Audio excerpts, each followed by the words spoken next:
ਬਿਸਮਿल्लाहिर्रहमानिर्रहीम अस्सलामुअलैकुम या अली हक हैदर। उम्मीद करना वा तुसीं सारे भरा ठीक हो ते अल्लाह ताला तुहानूं सारिਆਂ ਨੂੰ ठीक रखे जी।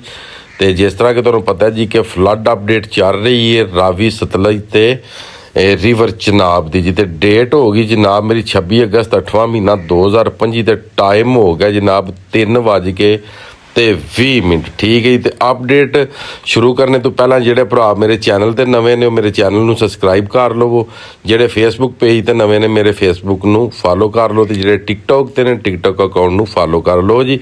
सब नाल पहला रिवर चनाब दी ते उस तो बाद दरियाए सतलज ते फिर रावी जिन्ने भी भरा इन्हां त्रों दरियावां ते रहने वाले ने वो मुकम्मल अपडेट लैके ते फिर जाओ जी। लो जी 3 ਵਜੇ ਦਾ टाइम है जनाब। नोटिफिकेशन में सारे टोटल ला दें ताकि ऑर्गैनिक 1 नंबर रिपोर्ट बन सके जी।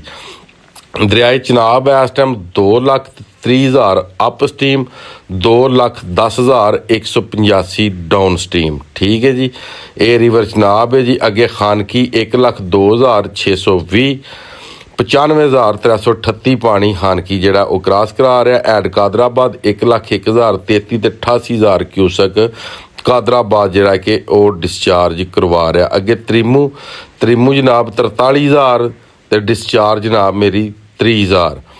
ਐਡ पाईनद ਜਿਹੜਾ ਵੀ 1,01,304 ਤੇ 86,814 ਦਾ ਨਿਕਾਸ ਕਰਾ ਰਿਹਾ ठीक है जी। अगे गल कर लैने जी दरियाए सतलज गंडा सिंह के मुकाम से जोड़ा पानी है वो 1,92,000 फिर हो गया तो 1,92,000 क्यूसक दी अखराज।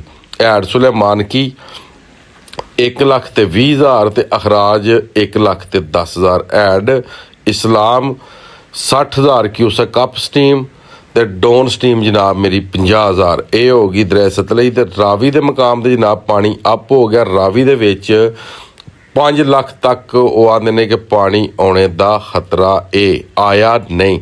रावी जस्टर के मुकाम से जनाब मेरी 1,20,290 ते 1,20,290 का निकास। शदारा के मुकाम से जनाब मेरी 55,000 ते निकास भी 55,000। बल्लोगी के मुकाम से जनाब मेरी 75,000 ते निकास जनाब मेरी 50,000। सदनाई के मुकाम से पानी 30,000 ते निकास जनाब मेरी 20,000।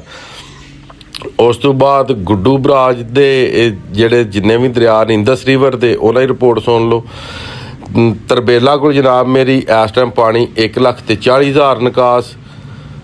उस तो बाद काला बाग को 2,85,000, चश्मा को 3,05,000, तोसा को जनाब मेरी 2,40,000, गुड्डू को 2,35,000, सखर को 3,80,000 ते कोटरी को 2,45,000 ठीक। ये सारे पानी सारे दरियावां दे इकट्ठे होकर जाने ने कोटरी दे विच ठीक है। बकाया जेलम भी नार्मल है ते दरियाए काबुल नशहरा भी नार्मल है। हुण गल कुछ इस तरह है कि दरियाए चनाब की ते दरियाए रावी की जिहड़ी भी रिपोर्ट देने वो एक तो एक रिपोर्ट उत्ते आ रही है। दरियाए चनाब जनाब मेरी सुबह तो ला के ते हुण तक ये वध गया वे 1,30,000 क्यूसक, बल्कि 1,40,000 क्यूसक ये 3-3:15 बजे तक वध चुकिया। जिन्ने भी भरा दरियाए चनाब ते रहने वाले ने, जिन्ने भी भरा दरियाए रावी ते रहने वाले ने, जिन्ने भी भरा दरियाए सतलज ते रहने वाले वो सारे अपना आप क्लोज करके अपना माल मवेशी भी क्लोज करके अपना समान भी क्लोज करके जिन्होंने पानी का खतरा है जिन्हों के कोलों लंघ रहे हैं वो एक सेफ जगह पर पहुँच जाओ ताकि जो पानी घट होने दे उदों अपने ठिकाणिਆਂ ते तुसी आ जाओ। इस तरह जोड़े रिवर चनाब च रहने वाले भरा ने रिवर चनाब का भी आख्या जा रहा वे तकरीबन 7 ਲੱਖ ते जाने का खदशा है, मगर 7 ਲੱਖ पानी हले तक आया नहीं। मौसम साढ़े कोल बारिश हले भी लगी है। रात 12 बजे की बारिश शुरू हुई है। मूसलाधार बारिश जी है वो हूँ तक जी है वो शुरू है। बाकी गल कर रहे हैं जी रावी की। तो रावी की गल कुछ इस तरह कि रावी में तो 60,000 पानी ਜਿਹੜਾ कि ਉਹ ਮਾਰਨੀ ਤੇ ਰਾਵੀ ਵਿੱਚ ਵੀ ਜਿਹੜਾ ਕਿ 1,20,000 क्यूसक पानी ਜਿਹੜਾ ਵੇ ਉਹ ਜਸਟਰ ਦੇ ਮੁਕਾਮ ਤੋਂ ਨਾ ਰਿਲੀਜ਼ ਕਰਵਾ ਦਿੱਤਾ, ਯਾਨੀ ਕਿ ਰੇਲਾ ਉਹਨਾਂ ਛੱਡ ਦਿੱਤਾ। ਤੇ ਰਾਵੀ ਦੇ ਵਿੱਚ ਵੀ ਲਾਹੌਰ ਤੋਂ ਅੱਗੇ ਜਾਂ ਲਾਹੌਰ ਤੋਂ ਪਿੱਛੇ ਜਿਹੜੇ ਕਿ ਇਹ ਭਰਾ ਸਾਡੇ ਰਹਿੰਦੇ ਨੇ ਉਹ ਸਾਡੇ ਨਾਲੋਂ ਬਿਹਤਰ ਜਾਣਦੇ ਨੇ ਕਿ ਰਾਵੀ ਵਿੱਚ 1,20,000 ਪਾਣੀ ਕੀ ਕਰ ਸਕਦਾ ਤੇ ਕੀ ਨਹੀਂ ਕਰ ਸਕਦਾ। ਇਸ ਵਾਦੇ ਕਰਕੇ ਰਾਵੀ ਦੇ ਵਿੱਚ ਵੀ ਜਿੰਨੇ ਵੀ ਰਹਿਣੇ ਵਾਲੇ ਭਰਾ ਨੇ ਉਹ ਵੀ ਸਾਰੇ ਜਿਹੜਾ ਕਿ ਐਸਾ ਸਿਸਟਮ ਕਰਨ ਕਿ ਆਪਣੀ ਹਿਫਾਜ਼ਤ ਕਰਨ ਤਾਂ ਕਿ ਪਾਣੀ ਦਾ ਜਿਹੜਾ ਰੇਲਾ ਵੇ ਇਹ ਗੁਜ਼ਰ ਜੇ। ਜਿਸ ਟਾਈਮ ਰੇਲਾ ਗੁਜ਼ਰ ਜੇ ਇਹਦਾ ਤੇ ਫਿਰ ਆਪਣੀ ਜਗ੍ਹਾ ਤੇ ਆ ਜਾਣ। ਬਕਾਇਆ ਹੁਣ ਜਿਹੜੀ ਸੂਰਤ ਹਾਲ ਚੱਲ ਰਹੀ ਏ, ਹੁਣ ਪੱਕੀ ਰਿਪੋਰਟ ਕੋਈ ਵੀ ਨਹੀਂ ਅਸੀਂ ਦੇ ਸਕਦੇ ਕਿ ਇੱਕ 20 ਹੈ ਜਾਂ ਇੱਕ 40 ਹੋ ਜਾਣਾ ਜਾਂ 3 ਲੱਖ ਹੋ ਜਾਣਾ, 5 ਲੱਖ ਹੋ ਜਾਣਾ। ਜਿਹੜੀਆਂ ਕਾਲਾਂ ਆ ਰਹੀਆਂ ਨੇ, ਜਿਹੜੇ ਨੋਟੀਫਿਕੇਸ਼ਨ ਆ ਰਹੇ ਨੇ, ਉਹ ਹਰ ਦਰਿਆ ਦੀ 4-5 ਲੱਖ ਦਾ ਆ ਰਿਹਾ। ਆਲਾ ਦਰਿਆਏ ਜਿਹੜਾ ਚਨਾਬ ਇਹਦਾ 7 ਲੱਖ ਦਾ ਨੋਟੀਫਿਕੇਸ਼ਨ ਜਿਹੜੇ ਨੇ ਕਿ ਉਹ ਜਾਰੀ ਕਰ ਦਿੱਤੇ ਗਏ ਨੇ ਕਿ ਇੱਥੋਂ ਤੱਕ ਸਤ੍ਹਾ ਬੁਲੰਦ ਹੋਣੇ ਦਾ ਜਿਹੜਾ ਹਦਸ਼ਾ ਸੀ ਇਸ ਟਾਈਮ ਦਰਿਆ 'ਤੇ ਮੌਜੂਦ ਆ।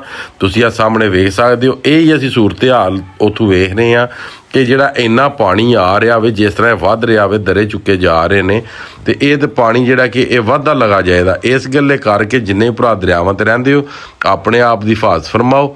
ਤੇ ਮਜ਼ੀਦ ਜਨਾਬ ਅੱਜ ਦੀ ਵੀਡੀਓ ਤੇ ਅੱਜ ਦਾ ਵਲਾਗ ਕਰਨੇ ਖਤਮ। ਮੈਨੂੰ ਦਿਓ ਇਜਾਜ਼ਤ। ਨੈਕਸਟ ਵੀਡੀਓ ਆਉਣ ਤੱਕ ਜ਼ਿਆਦਾ ਆਪਣਾ ਖਿਆਲ ਰੱਖਿਓ, ਆਪਣੀਆਂ ਖਾਸ ਦੁਆਵਾਂ ਦੇ ਵਿੱਚ ਮੈਨੂੰ ਯਾਦ ਰੱਖਿਓ ਤੇ ਇਨਸ਼ਾਅੱਲਾ ਮਿਲਣੇ ਕਿਸੇ ਨੈਕਸਟ ਵੀਡੀਓ ਦੇ ਨਾਲ। ਅੱਲਾ ਹਾਫਿਜ਼, ਫੀ ਅਮਾਨ ਅੱਲਾ।